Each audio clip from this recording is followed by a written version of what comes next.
Aduh, maaf presentasi saya kurang bagus ya. Maaf kalau saya belum siap. Maaf kalau saya agak tegang. Ini mau bicara di depan umum, mau presentasi, atau lagi silaturahmi?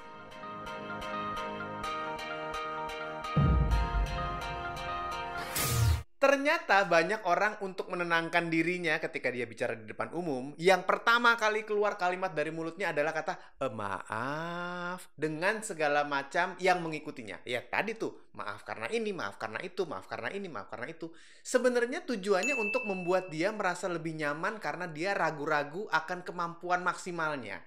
Nah, ini yang ternyata juga bisa mempengaruhi audiens. Jadi guys, kalau lo mau bicara di depan umum, mau jadi public speaker, harus siap. Jadi jangan kebanyakan minta maaf, apalagi di awal. Karena gini, secara nggak langsung, maka audiens lo akan merasa, kok gitu? Contoh ya, tiba-tiba kamu datang nih ke sebuah ruangan, mau presentasi materi dari kantor. Udah bilang nih, siap, saya akan mulai presentasi. Maaf kalau ternyata presentasinya masih belum maksimal. Maka audiens akan bilang, ya dibikin maksimal dong, bos. Atau tiba-tiba kamu datang terus bilang, maaf, saya terlambat. Terus audiensnya bilang, iya on time dong, bos. Iya kan? Jadi sebenarnya kita adalah orang yang harus di awal siap ketika mau bicara. Mulai dari mempersiapkan materi, mempersiapkan waktu, sampai mempersiapkan segala sesuatu yang kemungkinan terjadi pada saat kamu sedang memberikan materi. Jadi gini, kita boleh merasa kurang nyaman, ragu-ragu, cuman itu jangan di-emphasize, jangan dibuat menjadi sesuatu yang akhirnya mengalihkan perhatian dari audiens. Sebab kalau itu terjadi, maka akan ada jarak antara pembicara dengan orang yang diajak bicara, antara komunikator dengan komunikan. Kan saya selalu bilang, intinya seorang public speaker yang hebat adalah seorang public speaker yang saat dia bicara ke audiensnya, maka lawan bicaranya atau audiens yang banyak banget ini bisa merasa dekat dengan orang tersebut, dengan pembicara. Walaupun belum pernah ketemu sebelumnya, walaupun belum kenal sebelumnya, walaupun ternyata masih ragu-ragu apakah orang ini mampu atau tidak, tapi karena ngomongnya tenang, ngomongnya lancar, ngomongnya yakin, maka terjadilah kedekatan yang bisa memaksimalkan keberhasilan sebuah bicara. Jadi apa kuncinya? Yakin. Kalau yakin, kita paling tidak bisa mengurangi minta maafnya. Ya memang tidak ada penampilan yang sempurna toh. Mungkin pada saat presentasi tiba-tiba ada slide yang kelewat. Mungkin ada typo di dalam slide-nya. Kadang-kadang terjadi. Mungkin juga karena kemacetan luar biasa yang tidak kita duga. Macetnya benar-benar menyita waktu. Akhirnya terlambat. Tapi kalau bisa itu diucapkan nanti. Di akhir. Jangan di awal. Begitu di awal, terima kasih waktu yang diberikan kepada saya. Izinkan saya memulai presentasi. Das, mulai langsung. Deng, deng, deng, deng, deng, deng. Yang akan membuat audiens langsung masuk mengikuti materi yang kamu berikan. Pertanyaannya adalah, bagaimana ketika mulai bicara, ternyata ada masalah. Misalnya nih, ketika mulai bicara, kamu pencet klikernya, pointernya, plep, ternyata gambarnya nggak keluar. Slide-nya nggak keluar. Cukup sekali minta maaf. Maaf nih, ternyata masih belum berhasil mengeluarkan gambar di materi presentasi saya. Oke, saya coba bicara tanpa menggunakan gambar ya. Mudah-mudahan ada tim yang mencoba membantu untuk bisa menyelesaikan masalah itu. Tapi kamu ngomong aja normal tanpa menggunakan materi. Itulah gunanya kamu harus bisa atau harus mengerti dan harus tahu urutan materi yang akan kamu sampaikan. Sehingga walaupun nggak ada slide yang keluar, kamu tetap bisa menyampaikan materi tersebut dengan sepenuh hati dan mengerti. Runut dari A sampai Z dan nggak loncat-loncat. Yang terjadi, kalau kamu panik dan akhirnya banyak keluar kata maaf itu, membuat audiens kehilangan konsentrasi. Aduh, maaf nih, ternyata slide saya nggak keluar. Maaf ya, harusnya sih nggak gini nih. Sebentar, saya betulin dulu. Maaf ya. Akhirnya yang terjadi ada jarak antara kamu dengan audiens yang membuat mereka, ini sebenarnya dia siap nggak sih? Dia ngerti nggak sih? Dia bisa nggak sih? Nah, kalau itu terjadi bahaya guys. Karena kamu akan dipertanyakan yang menciptakan kredibilitas kamu bisa berbahaya dan berkurang jauh dari yang mereka harapkan. Salah satu keberhasilan dari seorang public speaker adalah kalau memiliki kredibilitas yang baik. Kredibilitas itu seperti apa sih? Kalau buat saya, di buku saya yang Speak for Money, My Public Speaking, yang My Public Speaking, saya bilang kredibilitas itu adalah kenalan plus kemampuan. Saya ulang ya, kredibilitas adalah kenalan plus kemampuan. Jadi bagaimana orang banyak mengenal kemampuan kamu yang memang ahli di bidang itu. Ini orang banyak yang mengenal kemampuan kamu ya, bukan kamu yang mengenal orang banyak. Jangan dibalik loh.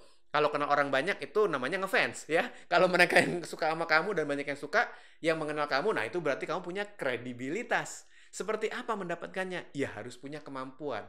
Memang agak panjang jalannya bagi kita untuk bisa mendapat atau menuju ke kredibilitas yang baik. Ini perlu personal branding. Kapan-kapan saya berbagi mengenai personal branding ya.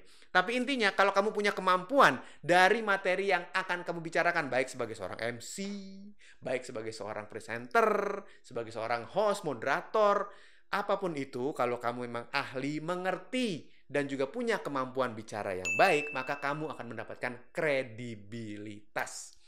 Setelah punya kredibilitas, guys, maka kamu sudah lebih dipercaya. Ada si A dan si B, dua orang nih, sama-sama kerja di bidang yang sama.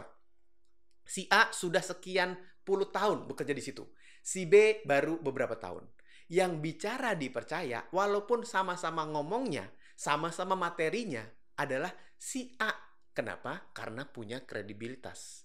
Jadi begitu kamu memiliki kemampuan bicara yang kredibel, maka kamu akan lebih dipercaya. Salah satunya adalah dengan tidak banyak menggunakan maaf, ampun. Kok jadi panik ya di awal-awal bicara. Nah, udah sampai situ, udah siap nih, kamu mulai bicara kan. Di tengah-tengah ada 1-2 masalah. Di sini baru kamu boleh meminta maaf. Misalnya materinya kelewatan. Oke, maaf nih kalau ini kelewatan, saya belum sempat memasukkan materinya di sini, tapi izinkan saya akan mengirimkan ke email Bapak dan Ibu di sini secara pribadi untuk menambah materi yang kelewatan ini. Selesai. Go on. Jangan diulang-ulang lagi. Kalaupun kamu berbuat salah, saya bilang bahwa setiap pembicara, public speaker, itu boleh kok salah. Mistakes are okayable. Salah itu boleh. Yang nggak boleh adalah salahnya 1 kali, tapi merasa salahnya berkali-kali. Kalau itu terjadi, maka kamu salah 1 kali, tapi pikiran kamu, aduh tadi salah. Ngomong lagi. Aduh tadi kenapa ngomong gini ya? Ngomong lagi. Aduh harusnya tadi. Akhirnya sepanjang penampilan berantakan. Karena konsentrasinya buyar. Kamu tuh berusaha untuk menenangkan diri, menghakimi diri sendiri, menyalahkan diri. Padahal mistakes are okayable. Ya kecuali kesalahannya yang sangat fatal. Misalnya apa ya? Misalnya kamu salah nyebut merek. Nah, itu tuh minta maafnya emang harus berkali-kali. Saya punya cerita nih. Pada awal karir saya dulu sempat membawakan acara olahraga. Jadi host quiz, tapi off air host quiz. Awalnya tuh saya nggak pernah kepikiran untuk jadi host quiz itu. Saya cuma di situ sebagai membantu acaranya, eventnya ya. Jadi anak eventnya. Tiba-tiba hostnya begini. Oke, kita akan berikan selamat hari ini tentunya penuh dukungan dari perusahaan. Saya nggak usah sebut perusahaannya ya. Dari perusahaan A gitu. Nah, ternyata guys, promotor alias sponsor dari acara itu adalah perusahaan B. Yang saingannya perusahaan A. Yang terjadi, satu kafe itu ya, kita lagi di kafe. Satu kafe itu hening. Salah sponsor, Mas. Itu saingannya yang sponsorin tahun lalu. Selesai acara itu, mengadakan meeting lah. Semua TV lah, event lah, pendukung semua mengadakan meeting. Dan akhirnya si presenter kuisnya itu diganti dengan saya. Yes.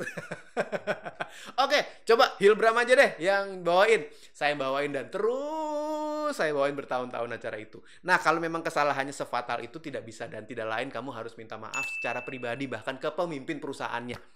Mengucapkan berkali-kali minta ampun karena itu cukup fatal ya, sangat parah ya. Ataupun salah nyebut nama, nah itu juga cukup fatal. Tapi di luar itu, kamu tetap minta maaf, cuman jangan panik. Karena begitu panik, maka akan menghancurkan penampilan kamu secara keseluruhan. So guys, Ketika kita berbuat salah dalam public speaking adalah sebuah hal yang wajar. Ketika kita harus minta maaf pun boleh, tapi usahakan jangan meminta maaf di awal bicara karena itu membuat orang lain jadi ragu-ragu.